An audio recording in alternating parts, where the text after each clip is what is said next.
Hello everyone, नमस्कार। मैं सरोज कुमार बहुत बहुत स्वागत करता हूं आपके अपने यूट्यूब चैनल जैक रैंकर्स पे। साथियों, आज के इस वीडियो के माध्यम से हम झारखंड बोर्ड परीक्षा 2025 के लिए क्लास 11th के जियोग्राफी सब्जेक्ट को देखने वाले हैं और इससे रिलेटेड 40 इंपॉर्टेंट क्वेश्चन को हम देखेंगे, जिसके लिए आपको बोर्ड परीक्षा में साथियों 1 घंटे का समय दिया जाएगा।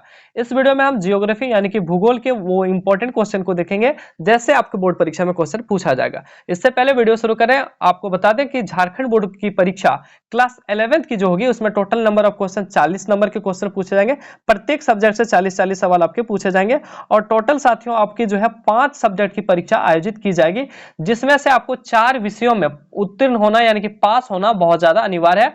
अगर आप 4 विषयों में पास नहीं हो पाते हैं तो आपको जो है फेल कर दिया जाएगा और दोबारा मौका नहीं दिया जाएगा। इसलिए वीडियो को जो है गौर से देखें और अपनी तैयारी जो है और भी मजबूत करें। तो सबसे जो है पहले निर्देश है साथियों कि टोटल 40 प्रश्न पूछे जाएंगे और सभी प्रश्न आपके लिए अनिवार्य रहेंगे। एक प्रश्न के लिए आपको 1 अंक दिया जाएगा। प्रत्येक प्रश्न में आपको 4 विकल्प दिए जाएंगे, सही विकल्प का आपको चयन करना होगा।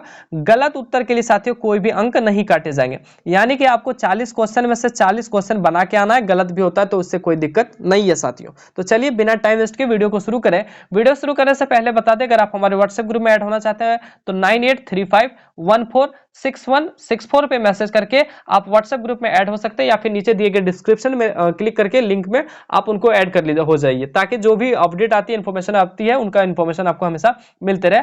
आइए देखते हैं। सबसे पहला प्रश्न है साथियों, भौगोलिक अध्ययन के क्रमबद्ध उपागम को किस भूगोल वेता ने परिवर्तित किया? तो उनका नाम क्या था साथियों? अलेक्जेंडर वॉन हम्बोल्ट ने जो है इसको क्या किया? उपागम को परिवर्तित किया था। ऑप्शन नंबर ए इसका सही जवाब हो जाएगा। अगला बोल रहा है, निम्नलिखित में कौन सा विषय कालिक संश्लेषण करता है? कालिक संश्लेषण करता है कौन सा विषय साथियों? तो इतिहास करता है। ऑप्शन नंबर हो जाएगा इसका बी नंबर। अगला बोल रखा है, पृथ्वी व सूर्य की औसत दूरी कितनी है? तो साथियों पृथ्वी और सूर्य की जो औसत दूरी है वो पूछा जा रहा है, कितनी है? तो इसका आंसर हो जाएगा 14,95,98,000 किलोमीटर। ठीक है, अप्रोक्स हम लोग बोल देते हैं 15 करोड़। ठीक है, अप्रोक्स हम लोग 15 करोड़ किलोमीटर बोल देते हैं, ये लेकिन हो जाएगा 14,95,98,000। ऑप्शन नंबर 3 का ए नंबर हो जाएगा। चौथा प्रश्न है साथियों, निम्न में से कौन सा तत्व वर्तमान वायुमंडल के निर्माण व संशोधन में सहायक नहीं है? तो वायुमंडल के निर्माण और जो है संशोधन में सहायक नहीं है, तो इसका नाम कौन सा हो जाएगा साथियों? विभेदन। क्या हो जाएगा? विभेदन। अगला बोल रखा है, दक्षिण अफ्रीका में सोने की खान कितनी गहरी होती है? सोने की जो खान होती है, गोल्ड माइन जो होती है, वो कितनी गहरी होती है, ये पूछा जा रहा है। तो साथियों कितना? तो 2, ये जो आंसर हो जाएगा इतना, कितना गहरा? तो 3 से लेकर 4 किलोमीटर। 3 से लेकर 4 किलोमीटर तक क्या होती है? खान है उसकी गहरी होती है। अगला बोला है, गुरुत्वाकर्षण बल ध्रुवों पर अधिक और भूमध्य रेखा पर कम क्यों होता है? जो हमारा ग्रेविटेशनल फोर्स है साथियों, वो पूछा जा रहा है कि ध्रुवों पर जो है अधिक होता है लेकिन भूमध्य रेखा पर कम होता है। इसका कारण क्या है? तो इसका कारण क्या है? पृथ्वी का घूर्णन। इसके कारण क्या है साथियों? पृथ्वी के घूर्णन के कारण ऐसा होता है। तो 6 नंबर का ए नंबर हो जाएगा। 7वां नंबर दिया है, स्थल मंडल की मोटाई या गहराई कितनी होती है? जो हमारे स्थल मंडल है उसकी मोटाई या फिर गहराई पूछा जा रहा है साथियों, वो कितना होता है? तो ध्यान रखिएगा, स्थल मंडल की जो हमारी मोटाई या फिर गहराई होती है वो लगभग 200 किलोमीटर होती है। कितनी? 200 किलोमीटर साथियों। अगला बोल रखा है, भूगर्भ में ध्वनि तरंग के समान चलने वाली तरंग क्या कहलाती है? यानी कि भूगर्भ में जो होती है ध्वनि के समान चलने वाली तरंग को हम लोग क्या कहते हैं? तो उनको कहते हैं प्राथमिक तरंग। ऑप्शन नंबर ए हो जाएगा। अगला साथियों 9 नंबर, रिक्टर स्केल से मापा जाता है। तो रिक्टर स्केल से हम लोग क्या मापते हैं साथियों? तो भूकंप की तीव्रता मापते हैं। क्या नापते हैं? भूकंप की तीव्रता। और इसको एक और नाम से हम लोग साथियों सिस्मोग्राफी के नाम से भी जानते हैं। अगला प्रश्न देखते हैं, महाद्वीपीय। अगला प्रश्न है, महाद्वीपीय विस्थापन सिद्धांत सन 1912 किसने प्रस्तावित किया? तो महाद्वीपीय विस्थापन सिद्धांत सन 1912 साथियों, वो किसने ये जो है प्रस्तावित किया था, इसके बारे में पूछा जा रहा है। तो इसका नाम हो जाएगा अल्फ्रेड वेगनर ने। अल्फ्रेड वेगनर ने। अगला बोला है, टीलाइट किस प्रकार का चट्टान है? तो टीलाइट साथियों किस प्रकार का चट्टान है? तो ये अवसादी चट्टान है। टीलाइट कैसा है? अवसादी चट्टान है। अगला बोला है, सागरीय अध स्थल विस्तार की परिकल्पना किसने दी? सागरीय अध स्थल विस्तार की परिकल्पना साथियों किसने दी थी? तो हैरी हेस ने। ठीक है। अगला है, पोलर फ्लिंग बल निम्नलिखित में से किस सिद्धांत से संबंधित है? ये बोल रखा है, थोड़ा सा इसको जूम कर लेते हैं ताकि और आपको क्लियर दिखे।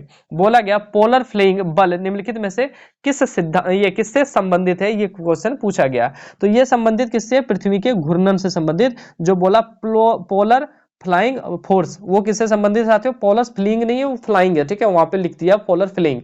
तो पोलर फ्लाइंग फोर्स जो है रिलेटेड टू किससे है साथियों, तो वो है अर्थ रोटेशन यानी कि पृथ्वी के घूर्णन से।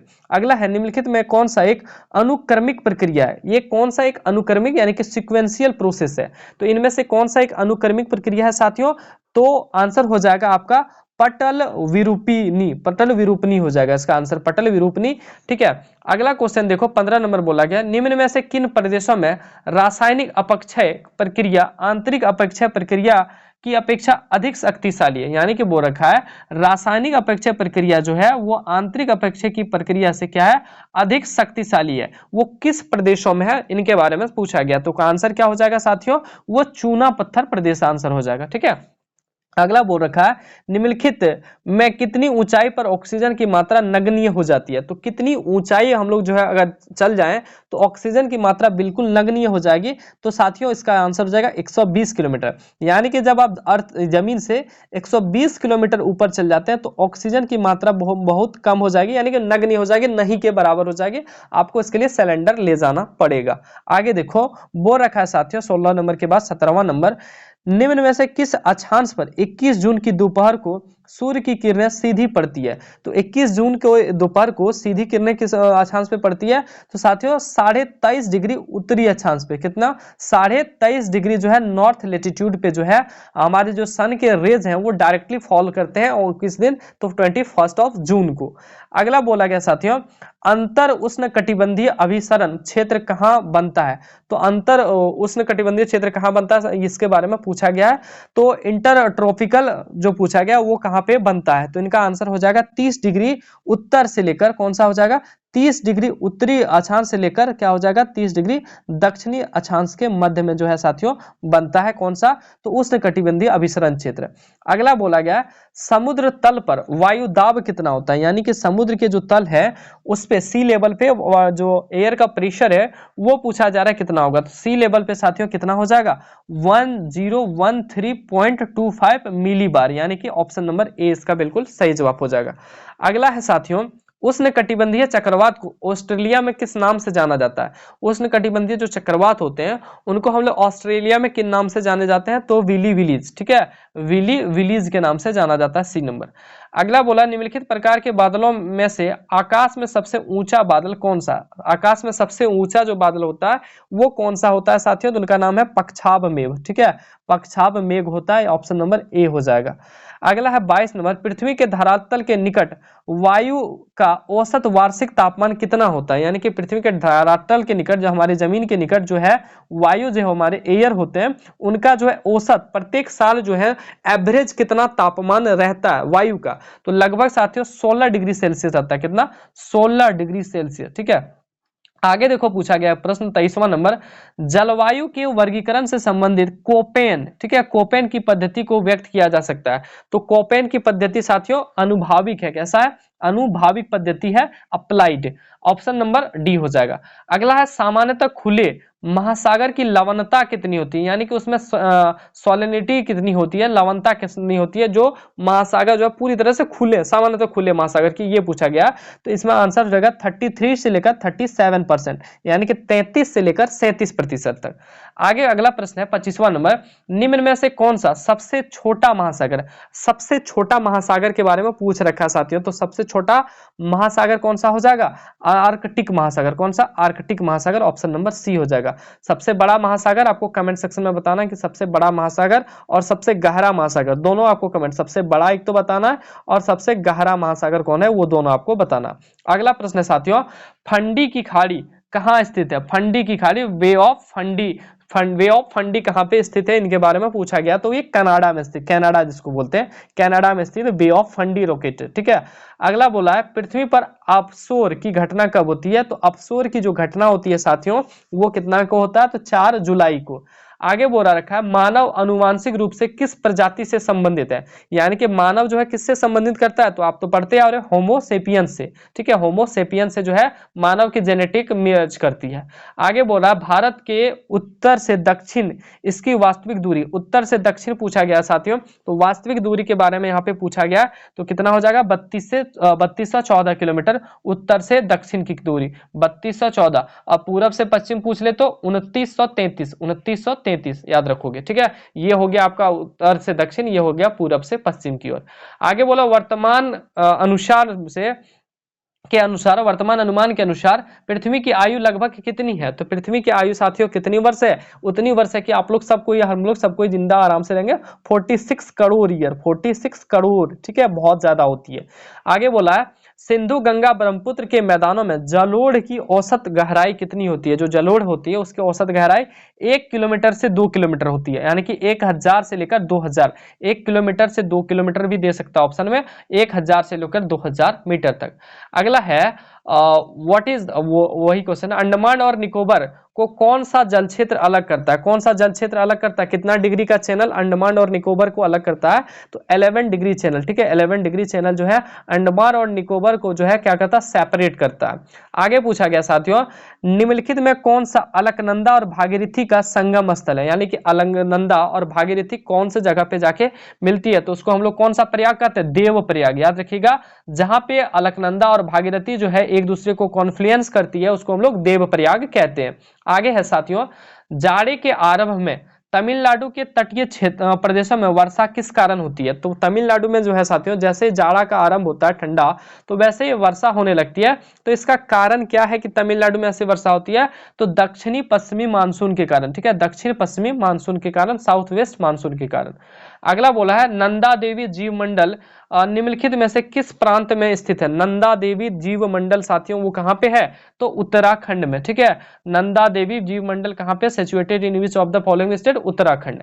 आगे बोल रखा है वन नीति के अनुसार वर्तमान में निम्नलिखित में से कितना प्रतिशत क्षेत्र वनों के अधीन है, तो कितना प्रतिशत वनों के अधीन है, 33%, ठीक है, टोटल 33% जो लैंड है साथियों वो कहां पे है, वनों के लिए संरक्षित है। एक क्वेश्चन यहां से पूछ सकता है साथियों, जैसे इसमें पूछा गया नंदा देवी वाला, तो चूंकि ये नेशनल जो है पूछा गया आपको नेशनल रिजर्व के बारे में, तो यहाँ से एक क्वेश्चन ऐसे भी आपसे पूछ सकता है कि नेशनल साथियों नेशनल पार्क यानी कि राष्ट्रीय उद्यान, नेशनल पार्क जो है कितने हैं राष्ट्रीय उद्यान, तो याद रखिए 106 राष्ट्रीय उद्यान है वर्तमान में।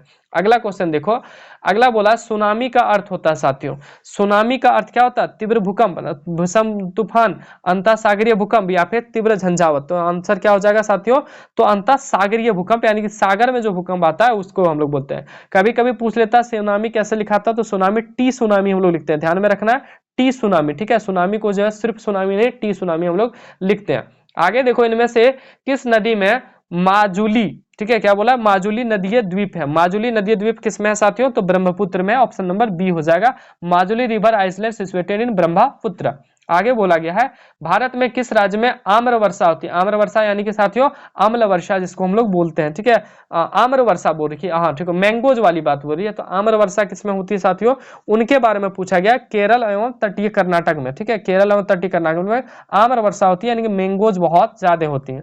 आगे बोल रखा साथियों निम्नलिखित में से कौन सी नदी को बंगाल का शोक कहा जाता है, तो बंगाल का शोक किसको कहते हैं साथियों, दामोदर नदी को कहते हैं, किसका, दामोदर नदी को बंगाल का शोक कहते हैं, ठीक है। और पूछ रहे हो साथियों बिहार का शोक किसको कहते हैं, बिहार का शोक अगर पूछ ले तो किसको कहते हैं, बिहार का शोक पूछ ले तो किसको कहते हैं, कोसी नदी को हम लोग बिहार का शोक कहते हैं। बंगाल का शोक कौन सा हो गया, दामोदर, बिहार का शोक कौन सा हो जाएगा, कोसी नदी हो जाएगा साथियों। ये था आपके जो है इंपॉर्टेंट क्वेश्चन ज्योग्राफी के, उम्मीद है अच्छा लगेगा। अगर आपको जो है फिर भी कोई डाउट है तो कमेंट सेक्शन में कमेंट जरूर करें, नेक्स्ट किस टॉपिक पे वीडियो चाहिए वो भी आप कमेंट करें, साथ ही साथ वीडियो कैसा लगा वो जरूर बताएं। वीडियो को लाइक करते हुए साथियों दोस्तों में शेयर करना नहीं भूलें, और इस यूट्यूब चैनल पर पहली बार आए, चैनल को सब्सक्राइब नहीं किया तो चैनल को जरूर से जरूर सब्सक्राइब कर लें, और हमारे व्हाट्सएप ग्रुप 9835146164 पे आप मैसेज करके व्हाट्सएप ग्रुप में जरूर ऐड हो लें, ताकि जो भी नई वीडियोस आती है उनका इन्फॉर्मेशन और इंपॉर्टेंट अपडेट हमेशा आप तक पहुंचती रहे। मिलते हैं अगले वीडियो में, तब तक के लिए जय हिंद, वंदे मातरम।